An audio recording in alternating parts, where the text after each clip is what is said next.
사도행전 10장 36절에서 43절까지 말씀입니다. 제가 봉독해 올립니다. 오늘 사도행전 10장 마지막인데요. 36절부터 43절까지 제가 봉독해 올립니다. 만유의 주 대신 예수 그리스도로 말미암아 화평의 복음을 전하사 이스라엘 자손들에게 보내신 말씀 곧 요한이 그 세례를 반포한 후에 갈릴리에서 시작하여 온 유대에 두루 전파된 그것을 너희도 알거니와 하나님이 나사렛 예수에게 성령과 능력을 기름 붓듯 하셨음에 그가 두루 다니시며 선한 일을 행하시고 마귀에게 눌린 모든 사람을 고치셨으니 이는 하나님이 함께 하셨음이라. 우리는 유대인의 땅과 예루살렘에서 그가 행하신 모든 일의 증인이라. 그를 그들이 나무에 달아 죽였으나 하나님이 사흘 만에 다시 살리사 나타내시되 모든 백성에게 하신 것이 아니요 오직 미리 택하신 증인 곧 죽은 자 가운데서 부활하신 후 그를 모시고 음식을 먹은 우리에게 하신 것이라.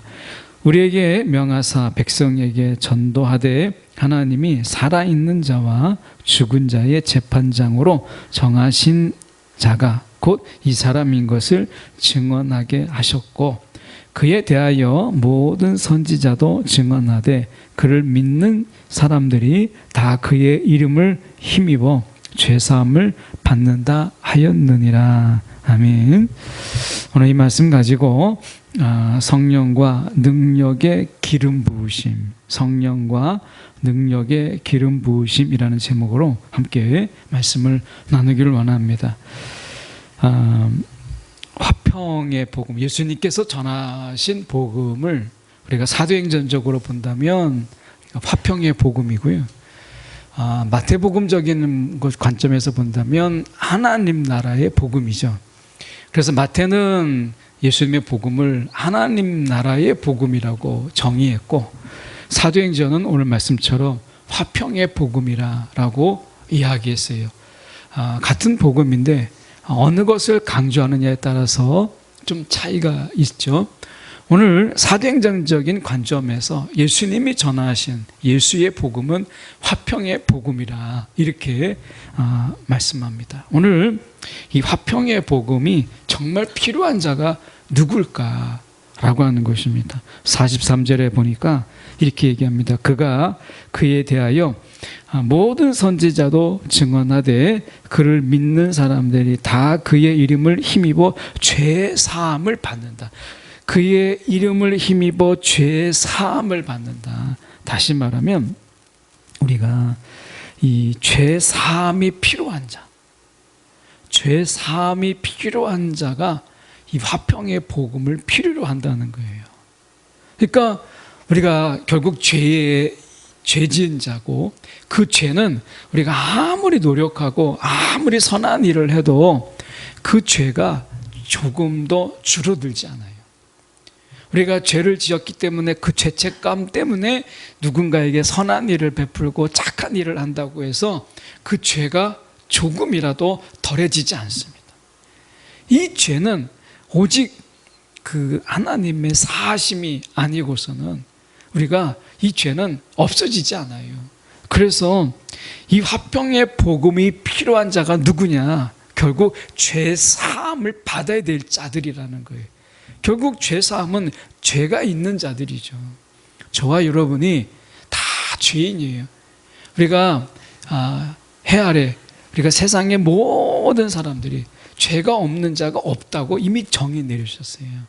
그래서 우리는 이미 날 때부터 이미 죄성을 가지고 태어난 자들이기 때문에 우리가 이미 죄를 지었기 때문에 죄인이 아니라 죄인이기 때문에 죄를 짓는 거예요. 아직 내가 죄를 짓지 않았다고 해서 죄인이 아니라 이미 죄성을 가진 우리가 그런 존재다라고 하는 거예요. 우리의 존재 자체가 이미 죄인이에요.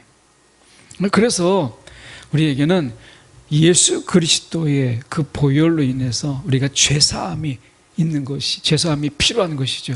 피 흘림이 없이는 사함이 없잖아요. 그래서 우리가 예수 그리스도의 그 피 흘림으로 인하여 우리가 죄사함을 받아야 될 자들인 거예요. 우리에게 정말 필요한 게 뭐냐? 화평의 복음이라는 거예요. 화평의 복음은 지금 우리가 우리 교회 밖에 사람들이 필요한 게 아니라 그들도 필요하고 오늘 우리에게도 필요한 게 화평의 복음이다 라고 하는 것입니다. 우리에게 복음이 필요한 거예요. 이 화평의 복음이 필요한데, 구체적으로 그러면 우리가 이 죄사함이 필요한 자를 38절에서 세 가지로 이야기하면서 이런 자들이 결국에는 화평의 복음이 필요하다 이렇게 이야기합니다. 38절에 우리가 보면 이렇게 이야기하죠. 선한 일을 행하시고 그가 두루 다니시며 선한 일을 행하시고 이렇게 말씀하세요. 예수님께서 하시는 일이 뭐냐면 두루 다니면서 착한 일, 선한 일을 하셨다 이렇게 말씀하세요. 그러면 예수님은 선한 일을 했지만 우리가 화평의 복음이 필요한 자는 어떤 일을 했다는 거예요? 악한 일을 했다. 이 악한 일이라고 하는 것은 우리가 정말 사악한 일을 했다 이런 뜻도 있지만, 이 악한 일은 하나님이 원하시는 일이 아닌, 하나님이 기뻐할 만한 일이 아닌, 나를 기쁘게 하고 세상을 기쁘게 하고 하는 일들을 이야기하는 것이에요. 그러니까 하나님이 원하시는 일은 안 해요. 원래 죄성을 가진 존재는 우리가 하나님께 반항하고 하나님께 대항하기 때문에 하나님이 기뻐하실 만한 일을 알지도 못하지만 하나님이 기뻐하실 만한 일을 하지도 않습니다. 예. 그 본질적으로 하나님이 원치 않은 일을, 이 죄성을 가진 존재는 하나님이 원치 않은 일들을 해요. 그래서 우리가 나름대로 착한 일이라고 하고 나름대로 선한 일이라고 하지만, 그러나 그 많은 것을 보면 하나님께서 기뻐하실 만한 일을 하지 못하는 많은 경우를 봐요. 그래서 우리가 악한 일을 행하는 자, 하나님을 기쁘시하게 하기보다는 세상을 기쁘게 하고 자신을 기쁘게 하는, 특히 자신의 육체를 기쁘게 하는, 자신의 영이 아니라 우리의 육체를 기쁘게 하는 일들을 하는 것을 이야기하죠. 그리고 두 번째로 보면 마귀에게 눌린 사람을 고치셨다라는 이야기는 우리 현 주소를 보여주고 있는 거죠. 그것은 뭐냐? 마귀가 원하는 일에 몰두하고 있다는 거예요. 마귀가 원하는 일, 귀신이 바라고 마귀가 원하는 일들을 우리가 하고 있다라고 하는 거예요. 그게 죄성을 가진 자들의 특징이에요. 하나님 앞에 기쁨이 되기보다는 나의 기쁨이 되고 세상의 기쁨이 되는 것. 세상이 박수 쳐주면 얼마든지 나쁜 일이라도 악한 일이라도 할 수 있는 자, 이게 우리라는 거예요. 여러분, 우리가 그런 말이 있잖아요. 우리가 칭찬은 고래도 춤추게 한다라고 얘기하잖아요. 세상이 우리를 칭찬하고 세상이 우리를 박수치면 얼마든지 그들을 기쁘게 할 수 있는 것, 그들을 기쁘게 할 수 있는 일들을 두려움 없이 할 수 있는 것, 이게 죄성을 가진 자들의 특징이죠. 마귀에 눌린 사람을 고치셨다는 이야기는 그만큼 마귀에 눌린 자들이 많았다는 거예요. 이건 죄성을 가진 자의 특징이죠. 죄가 통로가 되어서 마귀가 우리를 지배하고, 그리고 마귀에 눌려서 마귀가 원하고 마귀가 바라는 일들을 하는 거예요. 마귀가 하는 건 뭐예요? 거짓의 영입니다. 속임의 영이에요.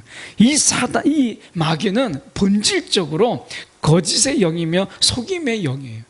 자신을 속이고 세상을 속이고 그리고 하나님을 속이는 일을 하는 거죠.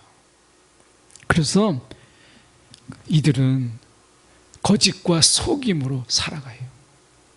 거짓과 속임으로. 이것은 바리새인처럼 외식하고 위선을 떠는 일부터 시작해서 우리가 결국 하나님이 아닌 만들어진 신을 섬기는 데까지 나아가는 거죠. 결국 가짜신, 거짓의 이 신앙은 결국 어디까지 이르느냐? 진짜 신을 섬기는 게 아니라 가짜 신을 섬기는 데까지 나아가는 거예요. 그래서 우리가 마귀에 우리가 짓눌린 자들은 결국에는요, 우상을 섬기고 더 나아가서 사단을 숭배하는 데까지 나아가요. 그래서 우리가 마귀가 원하는 일에 몰두하게 돼요. 이것이 우리가 화평의 복음이 필요한 자들이라 두 번째고요. 세 번째 보면 우리가 보면 38절 하반절에 보시면 하나님이 함께 하셨습니다 라고 하는 거예요. 그렇다면 우리가 복음이, 화평의 복음이 필요한 자는 누구예요? 하나님이 함께하지 않는 자. 하나님이 함께하지 않는 자이기도 하지만 하나님과 함께하지 않는 자들이기도 한 것이에요. 결국 우리의 삶의 주소를 38절에서 딱 세 가지로 이야기해요.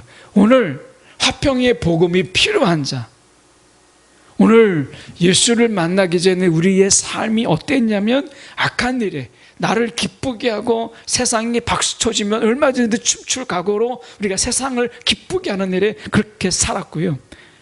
우리가 마귀를 기쁘게 하는 일에, 거짓과 속임을 밥 먹듯이 하는 일에, 이런 일에 우리가 몰두하며 살았고 하나님 없는 삶, 하나님과 함께하지 않는 삶을 살았어요. 이제 예수를 만났어요. 우리가 화평의 복음이 이런 자들에게 필요하고 우리가 여전히 예수를 믿고 우리가 예수를 의지하고 살아가지만 우리 가운데 악한 일의 유혹이 있고 세상이 박수 쳐줄 때, 세상에 춤추려고 하는 유혹이 있을 때, 사단의 미혹과 사단의 공격이 우리 가운데 있을 때, 하나님과 함께 하기보다는 뭔가 나를 인정해주는 사람들과 함께 하려고 하는 그런 미혹이 있을 때, 이때 필요한 게 무엇이냐? 화평의 복음이다 라고 말씀하시는 거예요. 이렇게 따져보면요, 우리에게 있어서 복음이 필요치 않는 순간은 한순간도 없어요. 모든 순간이 우리에게 있어서 복음이 필요한 거예요. 복음이. 우리가 삶 속에서 복음이 필요치 않는 순간은 하나도 없어요. 이것은 예수를 처음 믿는 자들만 이야기하는 게 아니라 우리가 신앙생활을 하면서 내내 우리에게 필요한 것은 이 화평의 복음이라는 거예요. 그러면 화평의 복음이 뭐냐? 라고 하는 것을 우리가 살펴볼 필요가 있습니다. 우리가 정말 필요한 것은 이 화평의 복음이 우리 가운데 요구되고 있기 때문에 그런 거예요. 이 화평의 복음이 없는 삶이 어떠한가를 우리가 보았잖아요. 그래서 화평의 복음이 우리 가운데 필요한데, 누가복음 7장 22절에 이 사도행전을 지었던 누가는 누가복음 7장 22절에서 화평의 복음에 대해서 이렇게 이야기했어요. 예수께서 대답하여 이르시되 너희가 가서 보고 들은 것을 요한에게 알리되 맹인이 보며 못 걷는 사람이 걸으며 나병 환자가 깨끗함을 받으며 귀먹은 사람이 들으며 죽은 자가 살아났다. 그런 가난한 자에게 복음이 전파된다 하라. 이렇게 누가복음에서 말씀하고 있어요. 그러면 화평의 복음이 뭐냐면 맹인, 보지 못하는 자가 우리가 보는 거예요. 보지 못하는 자가 보는 거. 우리가 영안이 열리는 거예요. 화평의 복음은 우리가 무엇이냐? 우리의 영안이 열리는 복음이에요. 영적인 세계가 열리는 거예요. 육적인 세계가 전부가 아니라, 우리가 눈으로 보이는 게 전부가 아니라 영적인 세상이 있다. 이게 화평의 복음입니다. 눈에 보이는 게 전부가 아닌 영적인 세계가 있다라고 하는 것을 아는 것, 이것이 눈이 열리는 것, 이게 화평의 복음입니다. 영적인 세계가 열리지 않으면 여러분, 우리 가운데 진정한 화평은 없어요. 그래서 오늘 이 화평의 복음 속에서 맹인이 보며 라고 얘기하잖아요. 그러니까 영적 소경을 벗어나야 돼요. 그래서 우리의 눈이 열리기를, 여러분 정말 우리가 이 영적인 눈이 열리기를 간구하는 거예요. 화평의 복음이 우리 가운데 지금 선포되고 이 화평의 복음이 우리 가운데 필요하다는 것을 절실하게 느낀다면, 여러분, 내가 보는 것이 전부가 아니다. 그래서 영적인 세계가 열리고 영안이 열리기를 우리는 구해야 돼요. 왜냐하면 이것을 주시기를 원하셨거든요. 예수님께서 우리 가운데 원하시는 이 복음이 뭐냐면 우리가 맹인이 보는 거예요. 영적으로 우리가 맹인이었던 우리가 보게 되는 거예요. 영의 세계를 보는 거예요. 이것이 예수님이 주시는 복음이었어요. 그렇기 때문에 우리가 아직 내가 영안이 열리지 않고 영적인 세계를 보지 못한다면 우리는 주님께서 주시고자 하시는 것이 화평의 복음이 우리가 맹인이 보는 거라면 여러분 우리가 영적인 세계를 볼 수 있도록 여러분 기도함이 필요합니다. 예. 내가 보는 것으로 그냥 만족하면 안 돼. 영적인 세계를 봐야 돼요. 또 못 걷는 사람이 걸으며 우리가 영적으로 우리가 믿음의 걸음을 내딛지 못해요. 늘 제자리 일어서지 못하고 쓰러져 있는 그런 자들이라면 이제 거뜬히 걷는 자가 돼야 된다는 거예요. 못 걷는 자 속에서 영적으로 일으킴을 받아서 우리가 걷는 자가 되고 걷는 자는 뛰는 자가 되고 그래서 우리가 못 걷는 사람이 걷는 것 혹시 우리가 화평의 복음 안에서 걷는 자가 되었다면 뛰는 자를 우리가 향하여 나아가야 되는 거예요. 이게 화평의 복음이에요. 세 번째로 보면 나병 환자가 깨끗함을 받으며 나병 환자가 무엇입니까? 나병 환자는요 감각이 없어요. 그게 뜨거운 물을 부어도 느끼지 못하면서 그것이 점점 더 이 손가락 발가락이 감각을 잊은 채 사라져가는 거예요. 손가락이 점점 사라져가고 발가락이 점점점 사라져가고 발목이 사라져가는 거예요. 아픔을 느끼지 못합니다. 영적 무감각, 우리가 영적 무감각 속에서 살아간다면 여러분 영적 감각이 회복돼야 돼요. 영적으로 무딘 자가 아니라 영적으로 민감한 자가 돼야 되는 것이에요. 이게 화평의 복음입니다. 그래서 우리가 이 시대에 우리는 화평의 복음이 필요해요. 영안이 열리고 우리가 이 영적 안진뱅이에서 여전히 그 자리 속에서 그 자리를 벗어나지 못하고 늘 그 자리에 머물러 있는 그런 신앙에서 이제 걷는 이런 영적 안진뱅이에서 일어나야 된다는 거예요. 이게 화평의 복음. 예수님께서 우리 가운데 주시고자 하시는 복음이 이런 것이기 때문에 우리는 이 복음에 의지해서 구하고 바라고 우리가 하나님께서 이렇게 해주시기를 구하는 거예요. 그래서 나병 환자, 영적인 감각이 없는 그런 삶 속에서 영적인 민첩함이, 민감함이 우리 가운데 있도록 하는 것이 중요한 것이죠. 그래서 이 영적으로 민감한 자들이 깨끗해지게 될 때 죄에 대해서 금방 캐치하게 되고 영적인 그런 흐름 속에서 민첩해지는 것을 보게 됩니다. 귀먹은 사람들이 들으며 오늘도 하나님의 음성을 듣지 못하고 세상의 소리, 사울 왕이 자기의 소리, 그 양떼의 소리, 하나님의 소리를 구분하지 못했어요. 백성들이 원하는 소리, 자기의 소리, 사단의 소리에, 세상의 소리에 다 뺏기다 보니까 하나님의 소리를 듣지 못했잖아요. 그래서 백성들의 눈치를 보고 하나님을 바라보지 못하고 백성들의 눈치를 바라보고 자신의 내면의 소리를 듣고 사단의 소리를 듣고 결국 하나님의 소리만 듣지 못했어요. 결국 사울은 어떻게 했어요? 하나님이 그를 세우심을 후회하셨더라 라고 말씀하시잖아요. 여러분 오늘 우리가 화평의 복음은 우리의 귀가 열리는 거예요. 그래서 하나님의 음성을 듣는 거예요. 우리를 향한 하나님의 음성, 이것을 듣는 것입니다. 죽은 자가 살아나면 영적으로 잠들어 있는 것을 우리는 죽은 자라고 그래요.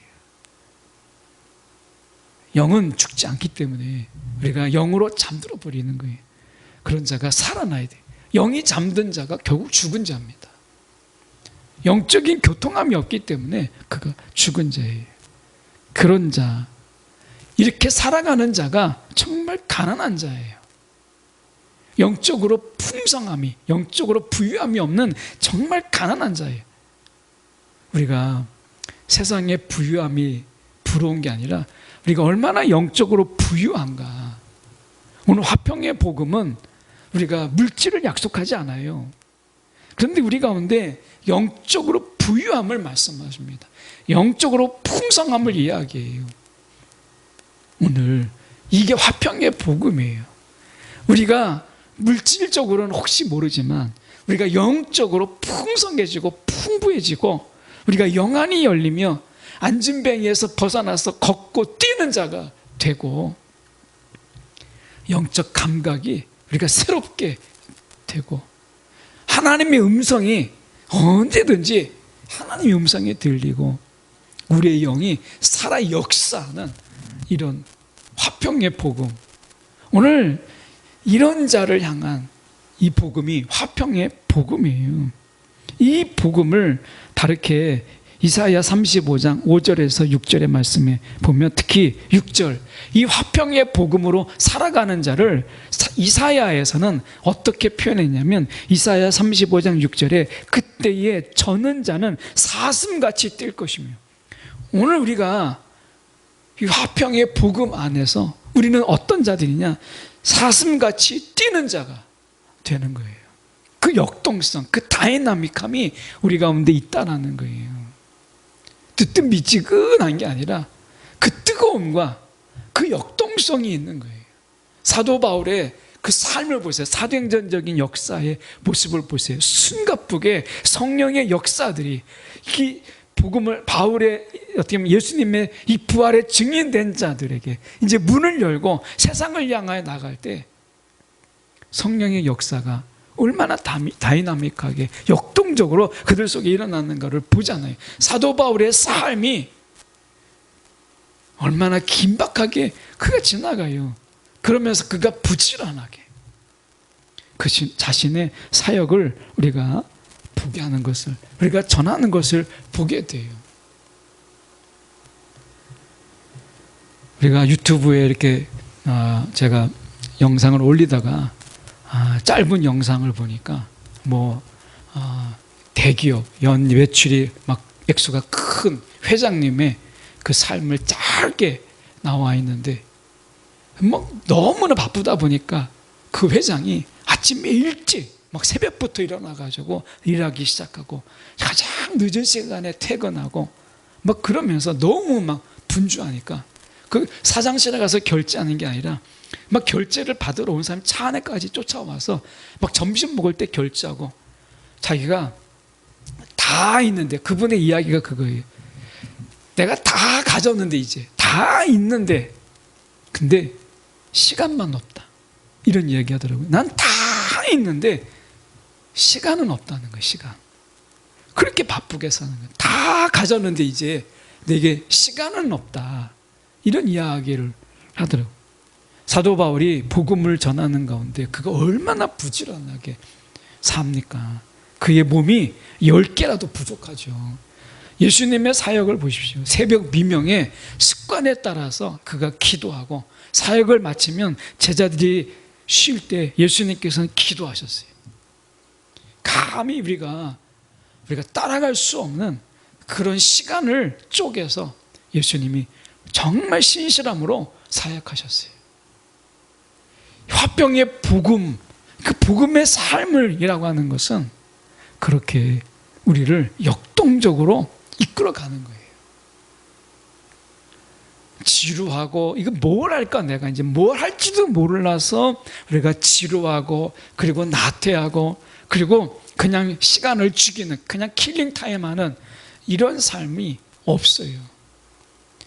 어떻게 보면 성령의 이끄신 이 화평의 복음을 살아가는 자는 사슴이 뛰는 것처럼 그리고 광야에서 물이 솟는 것처럼 그 광야 가운데 물이 솟는데 막 콸콸콸 쏟아나는 이런 물처럼 그 역동적이 있잖아요. 모든 광야 가운데 먼지 펄펄 나는 그곳에 물이 막 샘솟으면서 땅을 적시고 그리고 말라가는 식물들에게 공급해주는 물이 샘솟는 역동성이 있잖아요. 사막에서 시내가 흐를 것이라. 이게 화평의 복음의 삶을 살아가는 것을 이사야가 이렇게 표현하고 있어요. 오늘 우리의 삶은 어떻습니까? 광야 같고 우리의 삶은 사막 같아가지고 먼지 나고 그 속에서 아무것도 잘하지 않는 광야 같은 그런 인생. 이것은 화평의 복음의 삶이 아니에요. 화평의 복음의 삶은 주님께서 우리 가운데 주시고자 하시는 화평의 복음을 가진 자의 삶은 사슴같이 뛰는 삶이고요. 그리고 광야에서 막 우리가 솟아나는 그런 삶입니다. 주체할 수 없을 만큼 온 땅을 적시는 그런 삶. 사막에서 시내가 흐르는 거예요. 그 사막 가운데서 사막이 물을 막 빨아들여도 이 사막에 시내가 흐른다. 사막이 물을 흡수하는 것보다 물이 나오는 게 더 크기 때문에 사막에서 시내가 흘러간다는 거예요. 사막 같은 세상 속에서 웬만큼 물이 나와도요, 표도 안 납니다. 제가 우간다에서 보면 우간다의 기온은 이 우기철에, 제가 갔을 때는 3월인데 아직 우기철이 아닌데 기상이유가 아프리카도 있었기 때문에 보통 4월부터 이 우기철에 들어가는데 3월 저희가 말쯤에 갔는데 3월 좀 중순쯤 넘어서 갔잖아요. 근데 벌써 이 우기에 들어간 거예요. 비가 오면요 앞이 안 보입니다. 운전을 할 수가 없어요. 막 스콜성 비로 막 쏟아집니다. 근데 비가 딱 그치면 그 지면이 물을 완전히 흡수해 버려서 정말 비가 왔나? 이렇게 할 정도로 금방 말라버립니다. 예. 그 진흙 웅덩이에 조금 쌓인 거 빼놓고는 금방 말라요. 정말 놀랍습니다. 사막입니다. 사막에 물이 웬만큼만 나가지고 그 시냇물이 흐르겠습니까? 화평의 복음을 가진 자의 삶이라고 하는 것은 마치 사막에 시내가 흐르는 것이다, 이렇게 이야기했어요. 저와 여러분이 복음을 가진 자의 삶이 어떨까? 정말 주님이 전하시는 이 복음을 가진 자의 삶이 세상에서 어떨까? 이런 생각 해보잖아요. 오늘 사도행전적으로 이 화평의 복음, 이 화평의 복음이 우리 가운데 전해지게 될 때 우리의 삶은 광야에서 물이 솟아나는 삶이고 사막에서 시내가 흐르는 삶이라는 거예요. 뭐 생각만 해도 엄청나잖아요.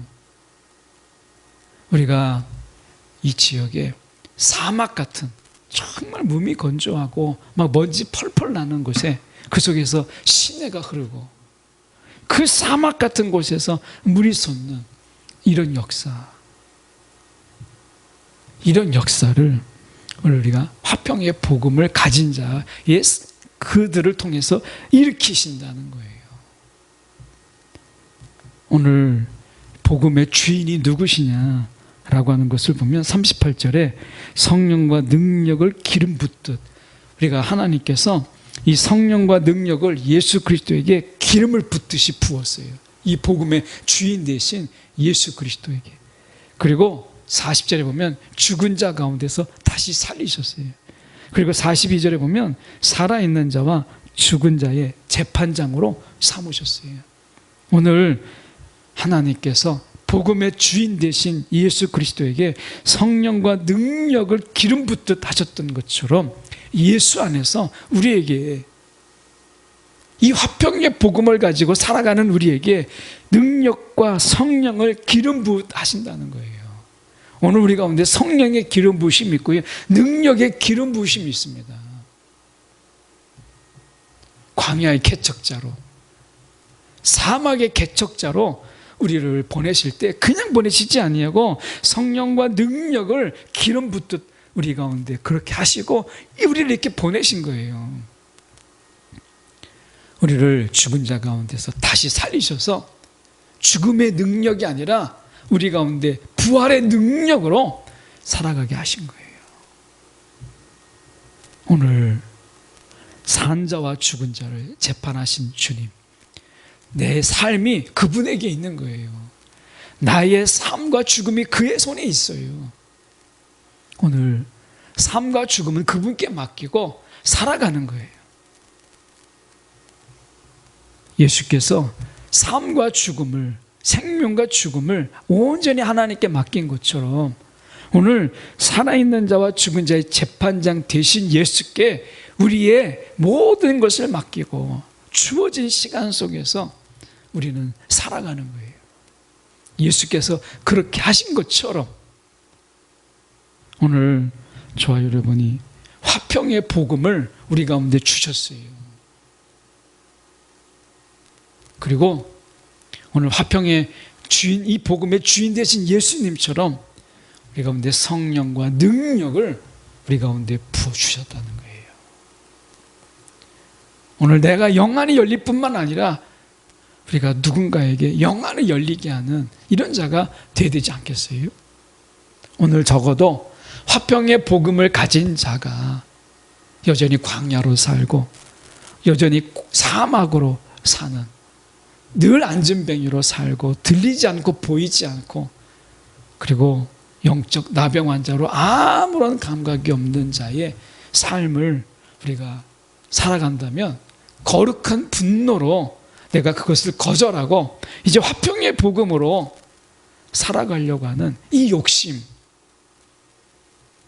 욕심이 우리 가운데 필요한 거예요. 오늘 세상에 살면서 우리가 이런 거룩한 욕심으로 살아가도록 우리에게 화평의 복음을 주셨다라는 것입니다. 기억하십시오. 성령과 능력을 우리 가운데 기름 붓듯 하시고 계시다는 거예요. 다시 살리셨어요. 부활의 능력으로 살아가도록 우리를 부르셨어요. 오늘 저와 여러분이 오늘 주님처럼 그 화평의 복음 안에서 이 광야 같은 세상을 변화시키고 이 사막 같은 삶을 변화시키는 일에 쓰임받는 저와 여러분이 되기를 간절히 소망합니다.